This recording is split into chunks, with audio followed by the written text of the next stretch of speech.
ಬೆಂಗಳೂರಿನಲ್ಲಿ ನಾಯಿ ಮಾಂಸ ದಂಧೆ ಆರೋಪ ಕೇಳಿಬಂದಿದೆ. ರಾಜಸ್ಥಾನದಿಂದ ಬೆಂಗಳೂರು ಮೆಜೆಸ್ಟಿಕ್ ರೈಲ್ವೆ ನಿಲ್ದಾಣಕ್ಕೆ ಬಂದ 90 ಬಾಕ್ಸ್ಗಳಲ್ಲಿ ನಾಯಿ ಮಾಂಸ ಸಾಗಾಟ ಮಾಡಲಾಗ್ತಿದೆ ಅಂತ ಹಿಂದೂ ಸಂಘಟನೆ ಕಾರ್ಯಕರ್ತ ಪುನೀತ್ ಕೇರಹಳ್ಳಿ ತಂಡ ಆರೋಪ ಮಾಡಿದೆ. ಮುಸ್ಲಿಂ ಮುಖಂಡ ಅಬ್ದುಲ್ ರಜಾಕ್ ವಾಕ್ಸಮರವನ್ನು ನಡೆಸಿ ರಾಜಸ್ಥಾನ ಕುರಿಗಳಿಗೆ ಬಾಲ ಇದೇ ರೀತಿ ಇರುತ್ತೆ, ಅದನ್ನ ನಾಯಿ ಅಂತಿದ್ದಾರೆ, ಯಾವುದೇ ಆಹಾರ ಇಲಾಖೆ ಬಂದು ಚೆಕ್ ಮಾಡಿಕೊಳ್ಳಿ, ಅವರ ವಿರುದ್ಧ ದೂರು ಕೊಡ್ತೀನಿ ಅಂತ ಹೇಳಿದ್ದಾರೆ. ಅಬ್ದುಲ್ ರಜಾಕ್ ಸಂಬಂಧಿ ಈ ಮಾಂಸ ಮಾರಾಟದ ಲೈಸೆನ್ಸ್ ಇರಲಿ, ಅದನ್ನ ಚೆಕ್ ಮಾಡಿ ಅದು ಏನು ಮಾಂಸ ಅಂತ.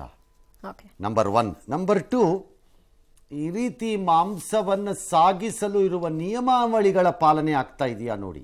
ಕಂಡ ರೀತಿಯಲ್ಲೆಲ್ಲ ಮಾಂಸ ತರಬಾರ್ದು, ಅದಕ್ಕೆ ಏನೇನು ನಿಯಮಾವಳಿಗಳಿರಬೇಕು. ಇಷ್ಟು ದಿನದಲ್ಲಿ ಎಷ್ಟು ದಿನದಲ್ಲಿ ಕಡಿದ್ರು, ಯಾವಾಗ ತಗೊಂಡ್ಬರಬೇಕು, ಅದನ್ನು ಹೇಗೆ ತರಬೇಕು, ಫ್ರೀಸರಲ್ಲಿ ತರಬೇಕಾ, ಏನರಲ್ಲಿ ತರಬೇಕು. ಅದೇನು ಬೆಂಗಳೂರು ಸಿಟಿ ಗಾರ್ಬೇಜೇ ಪ್ಯಾಕ್ ಕಟ್ಬಿಟ್ಟು ಎತ್ಕೊಂಬರಕ್ಕೆ. ಸ್ಯಾಂಪಲ್ ಈಗ ಹೈದರಾಬಾದ್ ಕಳಿಸಿದಾರಂತೆ ಸರ್. ಆಯಿತು, ಸ್ಯಾಂಪಲ್ ಚೆಕ್ ಮಾಡಿ, ನಾಯಿನೋ ಕುರಿನೋ ಎಂಥದೋ ಒಂದು ಪ್ರೂವ್ ಆಗತ್ತೆ, ಗೊತ್ತಾಗತ್ತದೋ. ಪ್ಲಸ್ ಅದರ ಜೊತೆಗೆ ಆಹಾರ ಇಲಾಖೆಯವರು ಅದನ್ನು ಚೆಕ್ ಮಾಡಿ.